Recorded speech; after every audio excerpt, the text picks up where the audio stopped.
ये कहानी है रोटी की कीमत। सीतापुर नाम के गांव में हरिया नाम का एक व्यक्ति अपनी पत्नी गौरी के साथ बड़े ही प्रेम पूर्वक से रहा करता था। हरिया बड़ा ही मेहनती और कर्म में विश्वास रखने वाला इंसान था। हरिया के परिवार में उसकी पत्नी के साथ साथ उसका पुत्र पिंकू और उसके पिताजी व माताजी भी रहते थे, जो कि अब बूढ़े हो चुके थे। हरिया अपने माता पिता की बड़ी ही मन लगाकर सेवा किया करता था। हरिया की पत्नी भी बड़ी ही विनम्र स्वभाव की महिला थी। चाहे कितनी भी कड़ी परिस्थिति रही हो, वो हर समय हरिया के साथ खड़ी रहती। इसलिए हरिया अपनी पत्नी को अत्यधिक प्रेम करता था। हरिया के पास एक छोटा सा खेत था, जिस पर हरिया दिन रात करके फसल उगाता था। अजी सुनती हो, अब मैं चलता हूँ, मुझे आज आने में देर हो जाएगी जरा। अरे जरा रुकिए तो सही, अब गर्मी बढ़ने लगी है, साथ में ये छाछ लेते जाइएगा। खेत पर जब टाइम मिले तो पी लीजिएगा। अरे तुम भी ना गौरी, मेरा कितना ध्यान रखती हो। मैं अपने आप को बड़ा ही भाग्यशाली मानता हूँ कि मुझे तुम्हारे जैसी अर्धांगिनी मिली। अच्छा जी, आप ये क्यों कह रहे थे कि आपको आने में देर हो जाएगी? दरअसल अब फसल पकने का समय पूरा हो चुका है, तो अब फसल का ज्यादा ख्याल रखना पड़ता है ना, इसलिए। ठीक है, लेकिन आप ज्यादा रात तक वहाँ मत रुकना। मुझे बड़ा ही डर लगता है, क्योंकि माहौल बहुत ज्यादा खराब है। अच्छा ठीक है बाबा। इतना कहकर हरिया खेत के लिए निकल जाता है और गौरी अपने दैनिक कार्यों में व्यस्त हो जाती है। लो, अब माँ बापूजी की दवाई का समय भी हो गया है। उनको समय से दवा देकर फिर पिंकू को पढ़ाने बैठूंगी। ये भी ना बड़ा शैतान हो गया है। जैसे जैसे बड़ा होता जा रहा है, वैसे वैसे ही अब पढ़ाई करने में नानुकुर करने लगा है। आओ सुनीता बहन, कैसे आना हुआ? अरे गौरी बहन, वो मैं तुमसे पाचन वर्धक चूर्ण पूछने आई थी, जो तुमने पिछली बार बना कर दिया था। बड़ा ही चमत्कारी चूर्ण था। उसे खाने के बाद तो मेरे पेट का कब्ज का नामो निशान ही मिट गया। कुछ भी कहें गौरी बहन, लेकिन तुम्हारा जवाब नहीं है। अरे कोई भला मेरे बारे में क्या ही कहेगा। अच्छा लाओ, मैं उसे बनाने की विधि लिख देती हूँ, जिससे तुम आगे के लिए भी याद रखोगी। हमारी बहू सच में लाखों में एक है। हमारा कितना ध्यान रखती है और साथ ही साथ घर का भी सारा काम करती है। सच में सर्वगुण संपन्न है हमारी बहू। इधर हरिया भी अपने खेत पर पहुंचकर अपने काम में लग जाता है। धीरे धीरे शाम होने को आती है। हरिया अब खेत में अपने घर जाने की तैयारी ही कर रहा था। तभी जमींदार साहब का एक आदमी खेत पर आता है। हरिया भैया, आपको जमींदार जी ने बुलाया है। क्या इस वक्त? लेकिन अब तो ये वक्त मेरे घर चलने का है। लेकिन उन्होंने जरूरी काम के लिए ही बुलाया है हरिया भैया। अच्छा ठीक है, चलो मैं आता हूँ। फिर हरिया अपने घर जाने के बजाय जमींदार साहब के घर की ओर चल देता है। नमस्कार जमींदार साहब, आपने मुझे याद किया, ये तो मेरा अहोभाग्य है। अरे मेरे एक बुलावे पर तुम चले आए, ये हमारा सौभाग्य है। और बताओ, काम कैसा चल रहा है? इस बार की फसल क्या कह रही है तुम्हारी? फसल तो एकदम बढ़िया है जमींदार साहब। बस अब मेरे छोटे से खेत की फसल मेरे परिवार के लिए पूरी नहीं पड़ती है। एक तो माँ बाबूजी भी अब बीमार रहने लगे हैं, ऊपर से अब मैं पिंकू को भी शहर भेजना चाहता हूँ पढ़ाई के लिए। वाह हरिया, ये सुनकर तो मुझे बहुत अच्छा लगा कि इस गांव के माहौल में रहने के बावजूद भी तुम अपने बेटे को पढ़ाना चाहते हो। अच्छा तुम एक काम करो, मेरा एक खेत जो गांव के बाहर पड़ा है उसे तुम ले लो और उस पर जितनी भी फसल हो उसको तुम ही बेचना। मुझे तुमसे एक पैसा भी नहीं चाहिए। क्या जमींदार साहब, ये तो मेरा बड़ा ही सौभाग्य है। मैं आपके इस कर्ज को कभी नहीं भूल पाऊंगा। नहीं नहीं, ऐसा कुछ भी नहीं है। अच्छा सुनो, मेरा कुछ ज़रूरी सामान जिसके लिए मैंने तुम्हें यहाँ बुलाया है, कल तुम्हें शहर जाकर जौहरी हीरामल सेठ जी के यहाँ मेरा कुछ ज़रूरी सामान लेकर जाना है। मुझे इस काम के लिए इस पूरे गांव में तुम ही सबसे उपयुक्त इंसान लगे, इसलिए कल सुबह समय से आ जाना। जी मालिक। इतना कहकर हरिया जमींदार जी के घर से अपने घर की ओर चलने लगता है। उधर हरिया की पत्नी का चिंता से बुरा हाल हो रहा था। माँ, पिताजी अभी तक क्यों नहीं आए? अभी आते ही होंगे बेटा, तू बिल्कुल भी चिंता ना कर। अरे माँ, मुझसे ज्यादा चिंता तो आप कर रही हैं। तब से मैं देख रहा हूँ कि आप हर 5 मिनट में दरवाजे पर जाकर वापस आती हैं। तू भी ना पिंकू, बड़ा ही बदमाश हो गया है। पिंकू, ओ पिंकू। अरे कहाँ रह गए थे जी आप? आपको कहा था ना कि समय से घर आ जाया करे। अरे रुको भाग्यवान, तुम भी ना बड़ा ही चिंता करती हो। फिर हरिया गौरी को पूरी बातें बताता है, जिसे सुनकर गौरी बड़ी ही खुश होती है। क्या सच में जमींदार साहब अपना इतना बड़ा खेत हमें जोतने के लिए दे देंगे? हाँ, उन्होंने ये पिंकू की पढ़ाई के लिए देने को कहा है, ताकि इससे जो भी फसल होगी उससे हम पिंकू की पढ़ाई के लिए धन इकट्ठा कर सके। और हाँ गौरी, कल मुझे जमींदार साहब का कुछ जरूरी सामान लेकर जौहरी हीरामल सेठ के यहाँ जाना है, तो सुबह मैं समय से ही निकल जाऊंगा। ठीक है जी, तो चलिए भोजन कीजिए। घर के 5 सदस्य एक साथ बैठकर भोजन करते हैं और अगले ही दिन हरिया सुबह होते ही जमींदार साहब का सामान लेकर शहर की ओर निकल जाता है। शहर पहुंचकर हरिया सीधे ही हीरामल सेठ के यहाँ जाता है और वो उन्हें पोटली सुपुर्द करता है। अच्छा, तो तुम्हें जमींदार साहब ने भेजा है। उनके बड़े ही खास आदमी लगते हो, इसीलिए उन्होंने तुम्हें यहाँ भेजा है। जी सेठ जी, मैं नहीं जानता हूँ, लेकिन बस उन्होंने कहा तो मैं आपको देने चला आया। अच्छा सुनो, जमींदार जी को कहना कि उनका सामान मुझे मिल गया है और उसके बदले में ये पर्ची उनको दे देना। चलो पिंकू के लिए रसगुल्ला ले चलता हूँ, मेरे बेटे को रसगुल्ले बड़े ही पसंद हैं। अगर मैं ये लेकर जाऊंगा तो वो बड़ा ही खुश होगा। भाई साहब, कितने रुपए का रसगुल्ला है? पूरे 50 पैसे का है भाई साहब। अच्छा ठीक है, तो फिर 4 रसगुल्ले दे दीजिए। पिताजी, आप मेरे लिए शहर से कुछ नहीं लाए?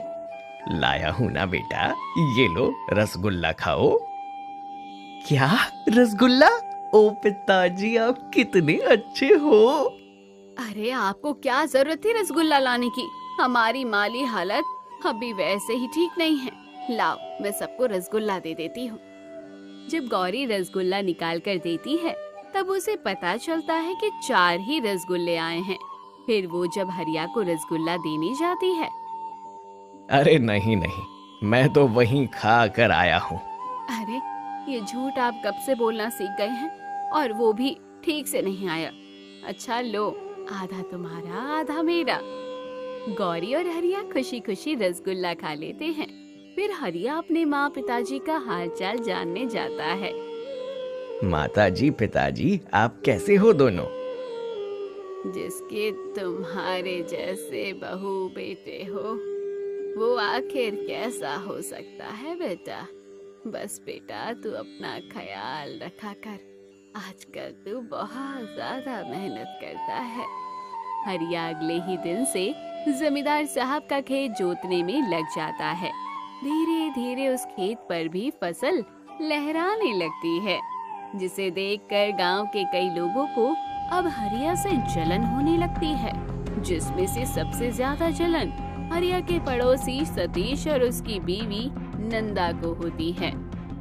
कैसे हो सतीश भाई? मैं ठीक हूँ, तुम कैसे हो? आजकल तो 2-2 खेतों पर फसल उगा रहे हो, तो बढ़िया ही होंगे। अब मेरा ही देख लो, एक खेत है, उस पर भी ठीक से फसल नहीं हुई।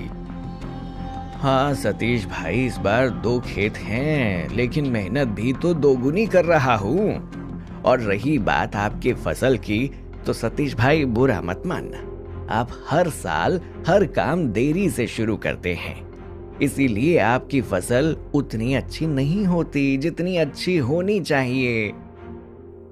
देख रहे हो हरिया को, दिन दुनी रात चौगनी तरक्की कर रहा है। अब तो 2 खेत हैं उसके पास। एक तुम खुद को देखो, बस पड़े ही रहते हो, खाते ही रहते हो। अरे जाओ और तुम भी जमींदार साहब से कहो, शायद तुम पर भी कृपा दृष्टि हो जाए उनकी। अरे मैं कितनी मेहनत करूं नंदा, तुम तो हमेशा ही इतना कड़वा बोलती हो। अरे मेरा बोला हुआ तो तुम्हें कड़वा ही लगता है। अब जब बाहर वाले अरे गहरे नथु गहरे तुमको ज्ञान देने जाते हैं, तब तो तुम्हारे मुंह से एक बोल तक नहीं फूटता है। मैंने अभी सुना कि वो हरिया का बच्चा कैसे तुमको सलाह दे रहा था, लेकिन अब मेरी बात सुनो। अरे जब खुद खड़े नहीं हो सकते तो सामने वाले को ही नीचे खींच लो। मैं कुछ समझा नहीं नंदा। नंदा उसे योजना बताती है। हाँ हाँ, तुम सही कहती हो, ये ठीक रहेगा।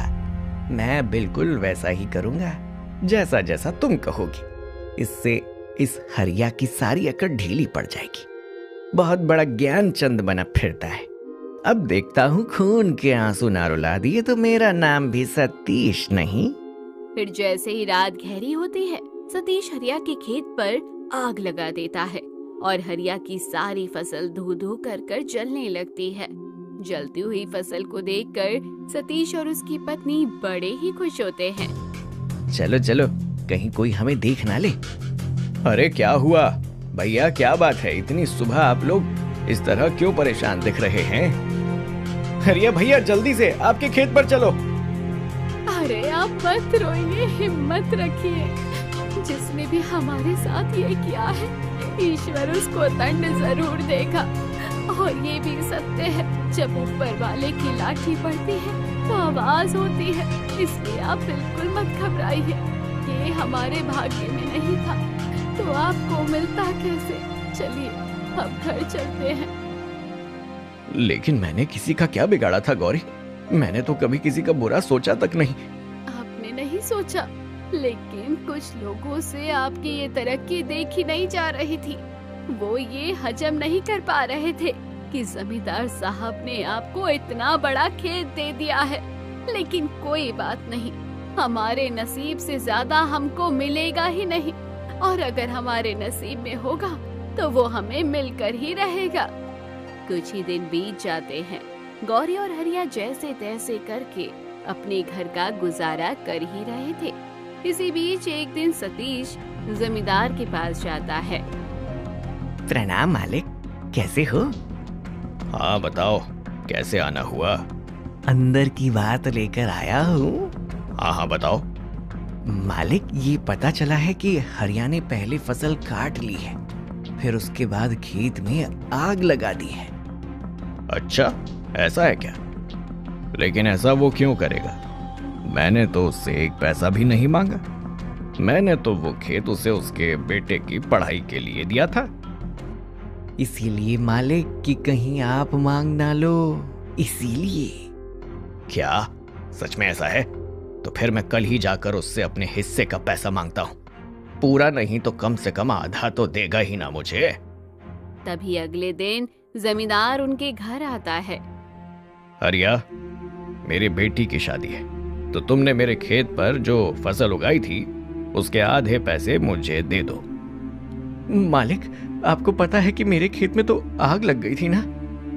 मैं सब जानता हूँ। मुझे गांव के कुछ लोगों ने बताया भी कि वो आग तुम्हारे खेत में लगी नहीं थी, बल्कि तुमने फसल काटकर वो आग खाली खेत में लगा दी थी। नहीं मालिक, ऐसा बिल्कुल नहीं है।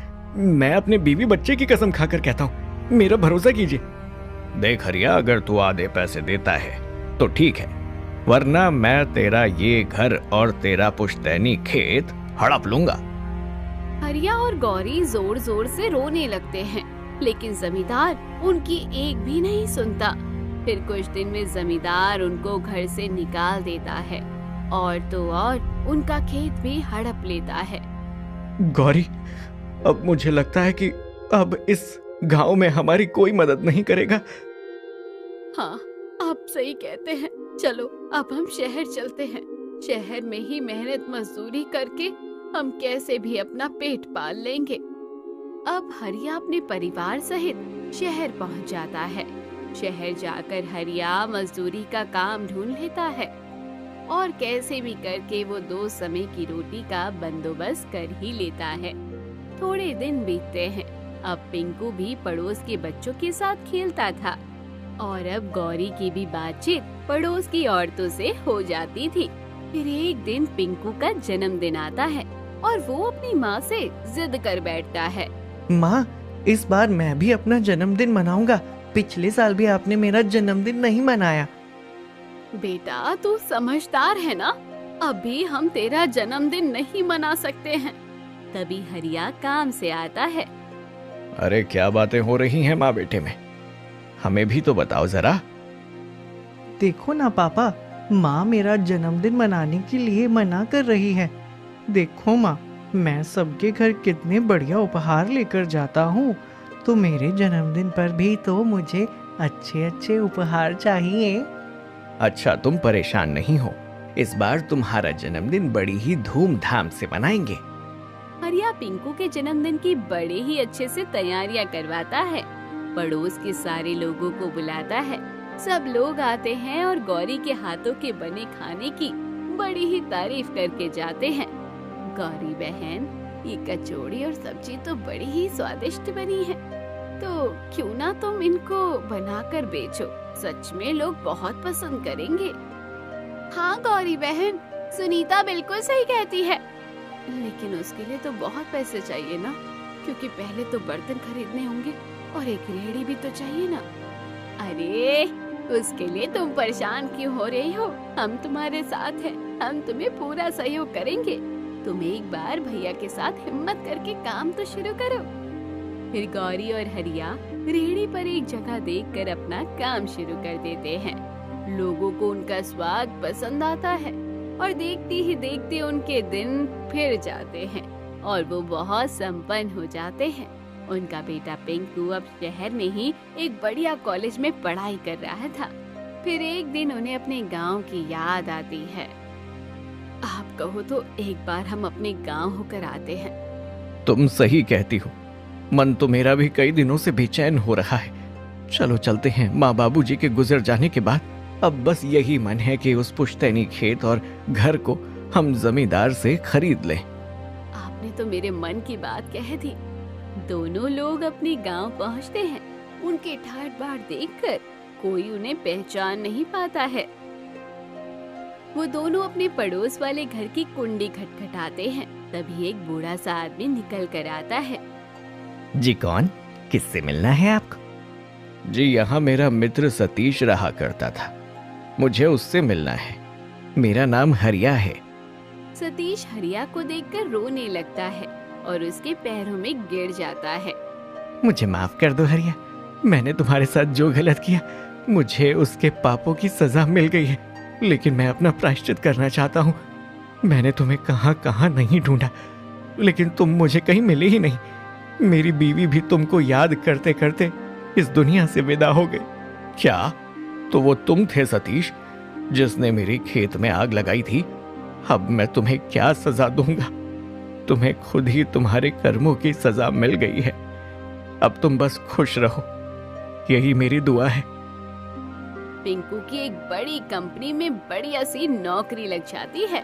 हरिया जमींदार से अपना घर और खेत वापस ले लेता है। अब वो गांव में खुशी व सम्मान से रहने लगते हैं और कहानी भी यहीं खत्म होती है। कैसी लगी जरूर बताइएगा और चैनल को अभी तक सब्सक्राइब नहीं किया है तो जरूर कर लीजिएगा।